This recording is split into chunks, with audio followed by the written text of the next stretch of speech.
ಹಾಲು ಕುಡ್ದ ಮಕ್ಳೇ ಬದುಕಲ್ಲ, ಇನ್ನು ಎಣ್ಣೆ ಹೊಡೆದ ಉಳಿತವ. ಅಂಥ ದೇವದಾಸೆ ಉಳಿಲಿಲ್ಲ. ನಾವ್ ಮನೆಗೆ ಹೋಗೋದಿಲ್ಲ,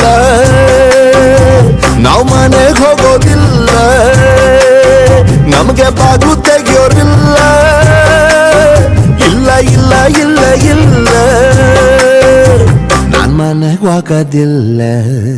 ಮನೆಗ್ ಬಂದಿಲ್ಲ ಅಂತ ಬೈಬೇಡಿ ನೀವು, ಹನಿ ನೀರವರಿಗೆ ನಡೆಸಿದ್ದೀವಿ ನಾವು.